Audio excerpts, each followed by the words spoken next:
മറ്റൊരു വീഡിയോയിലേക്ക് എല്ലാവർക്കും സ്വാഗതം.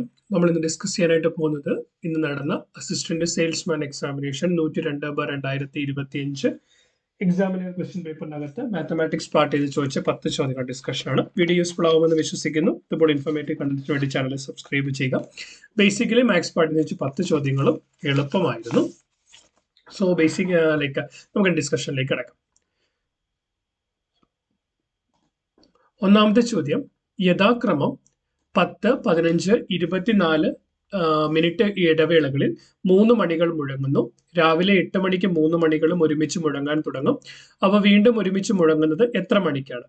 സോ ബേസിക്കലി ഒരു ടൈം ഗ്യാപ്പ് നമുക്ക് തന്നിട്ടുണ്ട് എങ്കിൽ വീണ്ടും അത് ഒന്നിച്ച് ഏത് സമയത്ത് മുഴങ്ങും എന്നറിയാനായിട്ട് അതിന്റെ LCM അഥവാ ലസാഗു കണ്ടുപിടിക്കാം. സോ 10ന്റെയും നമ്മൾ 10ന്റെയും 15ന്റെയും 24ന്റെയും കൂടെ LCM എടുത്താൽ നമ്മൾ 5 കൊണ്ട് നോക്കിക്കഴിഞ്ഞാൽ 2, 3, 24.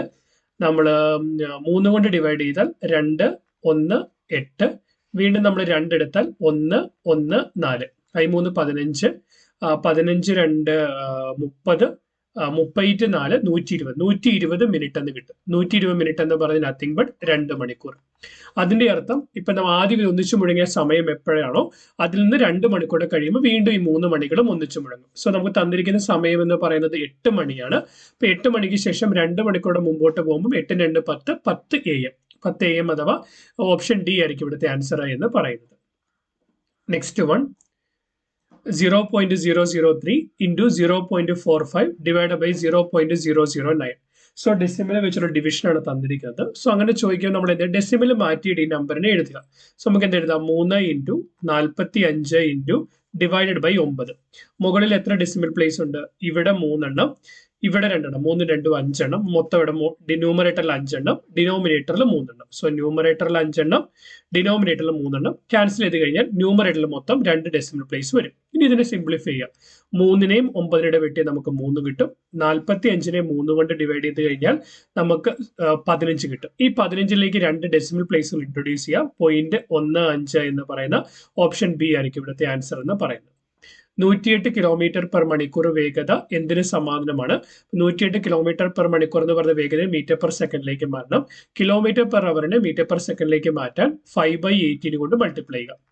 സോ 5/18 കൊണ്ട് മൾട്ടിപ്ലൈ ചെയ്യുമ്പോൾ 18 into 6 ആണ് 108, 6 30. അപ്പൊ 30 മീറ്റർ പെർ സെക്കൻഡ് എന്ന് കിട്ടും. ഓപ്ഷൻ ബി ആയിരിക്കും ഇവിടുത്തെ ആൻസർ എന്ന് പറയുന്നത്. അടുത്ത ചോദ്യം, 16 പുരുഷന്മാർക്ക് 30 ദിവസം കൊണ്ട് ഒരു ജോലി പൂർത്തിയാക്കാൻ കഴിയും. 24 പുരുഷന്മാർ എത്ര ദിവസം കൊണ്ട് ആ ജോലി പൂർത്തിയാക്കും? സോ ഒരു വർക്ക് എന്ന് പറയുന്നത് number of person into number of days ആണ്. ഇവിടെ 16 ആണുങ്ങളുണ്ട്. 16 ആണുങ്ങൾ ഇൻറ്റു 30 ദിവസം. അപ്പൊ ടോട്ടൽ വർക്ക് എന്ന് പറയുന്നത് 16 മെൻ ഇൻറ്റു 30 ദിവസം, 16 ഇൻറ്റു 30 മാൻ ഡേയ്സ് ആണ്. അതേ വർക്ക് തന്നെ എത്ര പേര് കൂടിയാണ് ചെയ്യുന്നത്? 24 ആണുങ്ങൾ. എത്ര ദിവസം എന്നറിയത്തില്ല, നമ്മൾ എക്സ് എന്ന് കൊടുക്കുന്നു. സോ 30നെയും 24നെയും 6 കൊണ്ട് ക്യാൻസൽ ചെയ്താൽ 6, 30, 6, 4, 24. 16നെ 4 ക്യാൻസൽ ചെയ്താൽ നമുക്കിവിടെ 4 കിട്ടും. അപ്പൊ എക്സ് എന്ന് പറയുന്നത് 4, 20 ദിവസം. ഓപ്ഷൻ ബി ആയിരിക്കും ഇവിടുത്തെ ആൻസർ എന്ന് പറയുന്നത്. 24 സെന്റിമീറ്റർ ഉയരവും 6 സെന്റിമീറ്റർ ബേസ് റേഡിയസും ഉള്ള ഒരു കോൺ ഉരുക്കി ഒരു ഗോളത്തിന്റെ രൂപത്തിൽ പുനരൂപകൽപ്പന ചെയ്തിരിക്കുന്നു എങ്കിൽ ആ ഗോളത്തിന്റെ ആരം എത്രയായിരിക്കും? സോ കോൺ ആണ്. അപ്പൊ നമ്മൾ ഒരു ഷേപ്പിൽ നിന്ന് മറ്റൊരു ഷേപ്പിലേക്ക് മാറ്റുമ്പോൾ ചേഞ്ച് ആവാത്ത വോളിയം മാത്രമാണ്. സോ ഒരു കോണിനെ സംബന്ധിച്ചിടത്തോളം കോണിന്റെ വോളിയം എന്നല്ല വ്യാപ്തം എന്ന് പറയുന്നത് 1/3 പൈ ഇൻറ്റു ബേസ് റേഡിയസിന്റെ സ്ക്വയർ ഇൻറ്റു ഹൈറ്റ് ആണ്. സോ ഇവിടുത്തെ വാല്യൂ എന്ത് കിട്ടും? 1/3 ഇൻറ്റു പൈ ഇൻറ്റു ബേസിന്റെ റേഡിയസ് എന്ന് പറയുന്നത് 6ന്റെ സ്ക്വയർ, therefore 6 ഇൻറ്റു 6, ഹൈറ്റ് 24 ആണ് തന്നിട്ടുണ്ട്. ഇതിനെ നമ്മൾ എന്താക്കി മാറ്റുന്നു? ഗോളം അഥവാ സ്ഫിയർ ആക്കുന്നു. സ്ഫിയറിന്റെ വോളിയം എന്ന് പറയുന്നത് 4/3 പൈ ആർ ക്യൂബ്. സോ ഈ പൈയും വെട്ടിപ്പോകും, 3യും 3യും വെട്ടിപ്പോകും. നമ്മുടെ 4നെയും 24യുടെ വെട്ടിയാൽ 6 കിട്ടും. സോ നമുക്ക് എന്ത് കിട്ടും? 6 cube equal to 6 cube, R cube equal to 6 cube എന്ന് കിട്ടും. അതായത് 6ന്റെ വാല്യൂ എന്ന് പറയുന്നത് 6 ആയിരിക്കും. സോ ഓപ്ഷൻ എ ആണ് ഗോളത്തിന്റെ റേഡിയസ് എന്ന് പറയുന്നത്. അടുത്ത ചോദ്യം, ഒറ്റയാനെ കണ്ടെത്തുക. 24, 72, 36, 168. ഇവിടെ ഒരു 2 ആൻസറിന് ചെറിയ പോസിബിലിറ്റി ഉണ്ട്. എങ്കിൽ പോലും കറക്റ്റായ ആൻസർ ആയിട്ട് എടുക്കാവുന്നത് നമുക്ക് ഓപ്ഷൻ സി ആണ്. കാരണം ഓപ്ഷൻ സി എന്ന് പറയുന്നത് ഒരു പെർഫെക്റ്റ് സ്ക്വയർ ആണ്. സോ ബേസിക്കലി ഓപ്ഷൻ സി ഒരു പെർഫെക്റ്റ് സ്ക്വയർ, ബാക്കിയൊന്നും പെർഫെക്റ്റ് സ്ക്വയർ അല്ല. കാരണം 36 എന്ന് പറയുന്നത് 6ന്റെ സ്ക്വയർ ആയതുകൊണ്ട് 36 മാത്രം പെർഫെക്റ്റ് സ്ക്വയർ, ബാക്കിയൊന്നും പെർഫെക്റ്റ് സ്ക്വയർ അല്ല. അല്ലാതെ വേറെ രീതിയിലൂടെ വേണമെങ്കിൽ ചോദിച്ചാൽ നമുക്ക് കാണാം. 24-നെ നമുക്ക് n3 24. അപ്പൊ 8 എന്ന് പറഞ്ഞ 2�3 into 3 എന്ന് എഴുതാനായിട്ട് പറ്റും. 72 എന്ന് പറയുന്നത് എന്താ പറയാ 8 into 9. അപ്പൊ 8 എന്ന് പറയുന്നത് 2�3 into 3�2 എന്ന് എഴുതാൻ പറ്റും. 36 എന്ന് പറയുന്നത് 36 എന്ന് പറയുന്നതിനെ 9 4 36. therefore 2 square into 3 square എന്ന് എഴുതാനായിട്ട് പറ്റും. സോ 168 നമ്മൾ ഫാക്ടറൈസ് ചെയ്താൽ 168 എന്ന് പറയുന്നത് 21 into 8 nothing but equal to 7 into 3 into 2�3. അതായത് ഇതിന്റെ ഫാക്ടേഴ്സ് നമ്മൾ കാണുമ്പോൾ 168 ഒഴിച്ച് ബാക്കി എല്ലാത്തിന്റെയും പ്രൈം ഫാക്ടേഴ്സ് എടുത്താൽ 2 3 ആണ്. 168 മാത്രം പ്രൈം ഫാക്ടർ ആയിട്ട് 7 കൂടി വരുന്നുണ്ട്. സോ അങ്ങനെ നോക്കുന്നത് കൊണ്ട് ഒരു ഡി എന്ന് പറയുന്ന ഒരു ഓപ്ഷൻ ആയിട്ട് വേണേൽ പറയാം. ബട്ട് മോർ ആക്യുറേറ്റ് ആൻസർ എന്ന് പറയുന്നത് ഓപ്ഷൻ സി തന്നെയാണ്. കാരണം അപ്പൊ നമ്മൾ 168 എന്തുകൊണ്ടാണ് പറയുന്നതെന്ന് വെച്ചാൽ പ്രൈം ഫാക്ടറൈസേഷൻ ചെയ്യുമ്പോൾ ബാക്കിയുള്ള 3 നമ്പറുകളുടെയും പ്രൈം ഫാക്ടേഴ്സ് എന്ന് പറയുന്നത് 2 3 മാത്രമാണ്. 168 7 കൂടി വരുന്നുണ്ട്. ആ ഒരു ഡിഫറൻസിനെ എടുത്തിട്ട് നമുക്ക് 168 വേണമെങ്കിലും ഉത്തരവായിട്ട് വേണമെങ്കിൽ പറയാം. ചലഞ്ച് ചെയ്യണമെന്നുണ്ടെങ്കിൽ ചലഞ്ച് ചെയ്യാം. No issues. 0 സീക്വൻസ് ഇതാണ്. 0 6 24 60. നമ്മുടെ ഡിഫറൻസ് കണ്ടാൽ 0 into 6 24 വ്യത്യാസം 18. 24 + 36 60. ഒരു കണക്ഷൻ പെട്ടെന്ന് കിട്ടുന്നില്ല. 6 3 18 18 പറ്റില്ല. അപ്പൊ ഇവ തമ്മിലുള്ള വ്യത്യാസം നോക്കി. ഇവ തമ്മിലുള്ള വ്യത്യാസം നോക്കിയാൽ ലൈക്ക് എന്താ പറയാ. അപ്പൊ തമ്മിലുള്ള വ്യത്യാസം നോക്കുവാണെങ്കിൽ ഇത് 12. നെക്സ്റ്റ് എന്ന് പറയുന്നത് 18 + 18 36. സോ 12 18. സോ അടുത്ത നമ്മൾ എടുക്കുവാണെങ്കിൽ 12 18 24. സോ 34 + 24 60. 60 + 60 120. ഇങ്ങനെ ഒരു പോസിബിലിറ്റിയിൽ ഓപ്ഷൻ ബി ഡി ആയിട്ട് എടുക്കാം. വേറൊരു പോസിബിലിറ്റി എന്ന് പറയുന്നത്, വേറൊരു ഐഡിയ എന്ന് പറയുന്നത് നമ്മളിപ്പോൾ 0 6 24 60. ഈ 0-ൽ നിന്ന് 6-ലേക്ക് വരാനായിട്ട് 1 into 6, ഇതിൽ നിന്ന് 24-ലേക്ക് വരാനായിട്ട് 3 into 6. അപ്പൊ 6 3 18. 6 3 18. 24-ലേക്ക് 64-ലേക്ക് എത്താൻ 36. അതായത് 36 എന്ന് പറയുന്നത് എന്താ? 36 എന്ന് പറയുന്നത് 6 into 6. 36 എന്നത് 6. അപ്പൊ 1 3 6. അടുത്ത എന്ത് വരാം? 10 into 6. അടുത്തെന്ന് പറയുന്നത് 10 into 6. അപ്പൊ 60 60 + 60 120. ഇങ്ങനെ വേണമെങ്കിൽ നമുക്ക് കണ്ടുപിടിക്കാം. സെയിം ആൻസർ തന്നെ കിട്ടും. WFB TGD QHG എന്തെങ്കിലും കണക്ഷൻ ഉണ്ടോ എന്ന് നോക്കാം.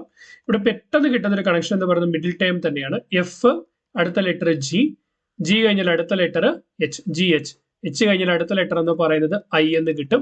സോ ടേംസിന്റെ നടുക്കത്തെ ലെറ്റർ എന്ന് പറയുന്നത് ഐ ആയിരിക്കും. സോ ഓപ്ഷൻ സി നമുക്ക് വെട്ടിക്കളയാം. ഇനി ലാസ്റ്റത്തെ ടേമുകൾ നമ്മൾ നോക്കുവാണെങ്കിൽ ബി കഴിഞ്ഞിട്ട് ലാസ്റ്റത്തെ ടേമുകൾ നമ്മൾ നോക്കുകയാണെങ്കിൽ ബി കഴിഞ്ഞിട്ട് ഡി എന്ന് പറയും BCD. ഇപ്പൊ +2. ഡി EFG എന്ന് പറയുമ്പോൾ +3. ദെൻ അപ്പൊ എന്താ? +2 +3. ഇനിയും നാലാമത് നോക്കി ജി കഴിഞ്ഞിട്ട് H I J K. So അപ്പൊ എന്തൊരും ജി കഴിഞ്ഞിട്ട് കെ +4. സോ നമുക്ക് എന്ത് ചെയ്യാൻ പറ്റും? ഈ പറയപ്പെടുന്ന NIG എന്ന് പറയുന്ന ഓപ്ഷൻ എയും വെട്ടിക്കളയാനായിട്ട് പറ്റും. ഇനി അടുത്ത നമ്മളുടെ കണക്ഷൻ നോക്കാം. ഡബ്ല്യുവിൽ നിന്ന് ടിയിലേക്ക്, ഡബ്ല്യുവിൽ നിന്ന് ടിയിലേക്ക് ഇട്ടാൽ ഡബ്ല്യുവിൽ നിന്ന് 3 ലെറ്റർ പുറകിലാണ് ടി വരിക. കാരണം PQRST UVW 3 ലെറ്റർ പുറകിലാണ് ടി വരിക. ടിയിൽ നിന്ന് 3 ലെറ്റർ പുറകിലാണ് ക്യൂ വരിക. കാരണം എന്താണ്? RST. അങ്ങനെയാണെങ്കിൽ ക്യൂവിൽ നിന്ന് 3 ലെറ്റർ പുറകെന്ന് പറയുമ്പോൾ N കിട്ടും. സോ NIK ഓപ്ഷൻ ബി ആയിരിക്കും ഇവിടുത്തെ ആൻസർ എന്ന് പറയുന്നത്. അടുത്ത ചോദ്യം 06/9/2022 മുതൽ 8 മാസവും 7 ദിവസവും പൂർത്തിയാകുന്ന തീയതി ഏത്? സോ 06/09/2022. അവിടെ നിന്ന് 8 മാസം മുമ്പോട്ടെന്ന് പറയുമ്പോൾ 06/17/2022. 17 എന്ന് പറഞ്ഞാൽ 12 5 ആണ് 17 വരുന്നത്. സോ എന്ത് വരും? 17 ഈസ് നത്തിങ് ബട്ട് 5-ാമത്തെ മാസം. 06/05/2022 2023. 06/05/2023.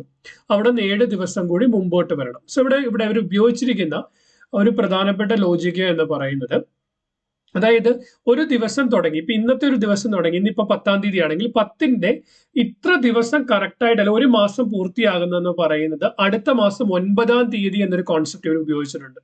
അതായത് എന്താണ്? അടുത്ത മാസം 10-ാം തീയതി എന്ന് പറയുമ്പോൾ വീണ്ടും അടുത്ത ഒരു മാസം കൂടെ കഴിഞ്ഞുള്ള അടുത്ത ദിവസം എന്ന് പറയുന്ന ഒരു ഐഡിയയിലാണ് അവർ എടുത്തിരിക്കുന്നത്. അപ്പൊ അങ്ങനെ അവർ ഉദ്ദേശിച്ചിരിക്കുമ്പോൾ 06/09/2022 8 മാസം കഴിയുന്നതിനെ 05/05/2023 ആയിട്ട് അവർ കൺസിഡർ ചെയ്തു. അതിനുശേഷം 7 ദിവസം 6 7 8 9 10 11, 12 7 ദിവസം എവിടെയാവും 12-ാം തീയതിയാവും. അങ്ങനെയാണ് ആൻസർ എന്ന് പറയുന്നത് 12/05/2023 എടുത്ത്. നോർമൽ കേസിൽ നമ്മൾ കൗണ്ട് ചെയ്ത നമുക്ക് 13-ാം തീയതി എന്ന് വരും. അത് വരാത്തതിന് കാരണം ഇപ്പൊ ഇന്ന് 10-ാം തീയതി ആണെങ്കിൽ 30 ദിവസം ഒരു മാസം 30 ദിവസം ഒരു മാസം പൂർത്തിയാവുന്നത് അടുത്ത മാസം 9-ാം തീയതി ആണ് എന്നൊരു കോൺസെപ്റ്റ് വെച്ചാണ് അവർ അവിടെ ഇതിനെ എടുത്തിരിക്കുന്നത്. ദിവസത്തിന്റെ എണ്ണമല്ല, ആ ഒരു കോൺസെപ്റ്റിലാണ് അത് എടുത്തിരിക്കുന്നത്. അതുകൊണ്ടാണ് ഓപ്ഷൻ സി വന്നിരിക്കുന്നത്. ഇ എന്ന് പറയുന്ന 5, പെൻ എന്ന് പറയുന്നത് 35 പേജ് എന്ത്. ഇ എന്ന് പറയുന്ന 5 എന്ന് പറയുന്നത് ഇ എന്ന് പറയുന്നത് ഇംഗ്ലീഷ് ആൽഫബറ്റിലെ 5-ാമത്തെ ലെറ്റർ ആണ്. സോ ആൽഫബറ്റിക്കൽ പൊസിഷൻസ് ആണ് എടുത്തിരിക്കുന്നതെന്ന് മനസ്സിലായി. കാരണം ഇ എന്ന് പറയുന്നത് 5-ാമത്തെ ലെറ്റർ, എൻ എന്ന് പറയുന്നത് 14-ാമത്തെ ലെറ്റർ, പി എന്ന് പറയുന്ന 16-ാമത്തെ ലെറ്റർ, എല്ലാം കൂടെ കൂട്ടിക്ക് 16 + 14 30, 30 + 5 35 എന്ന് കിട്ടി. അങ്ങനെയാണ് പേജ് എന്ന് പറയുന്നത് പി എന്ന് പറയുന്ന 16-ാമത്തെ ലെറ്റർ, എ എന്ന് പറയുന്ന 1-ാമത്തെ ലെറ്റർ, ജി എന്ന് പറയുന്നത് 7-ാമത്തെ ലെറ്റർ, ഇ എന്ന് പറയുന്ന 5-ാമത്തെ ലെറ്റർ, 7 5 12, 12 1 13, 13 16 29. ഓപ്ഷൻ ഡി ആയിരിക്കും ഇവിടുത്തെ ആൻസർ എന്ന് പറയുന്നത്. ആ ക്വസ്റ്റ്യൻ പേപ്പറിനകത്ത് ചോദിച്ച എല്ലാ മാത്സ് ചോദ്യങ്ങളും നമ്മൾ ഡിസ്കസ് ചെയ്ത് കഴിഞ്ഞു. വീഡിയോ യൂസ്ഫുൾ ആയെന്ന് വിശ്വസിക്കുന്നു. ഇതുപോലെ ഇൻഫോർമേറ്റീവ് കണ്ടന്റ്സ് വേണ്ടി ചാനൽ സബ്സ്ക്രൈബ് ചെയ്യുക. എന്തെങ്കിലും സംശയം ഉണ്ടെങ്കിൽ മറക്കാതെ കമന്റ് ചെയ്യുക. Keep watching, keep learning. Thanks for watching. By.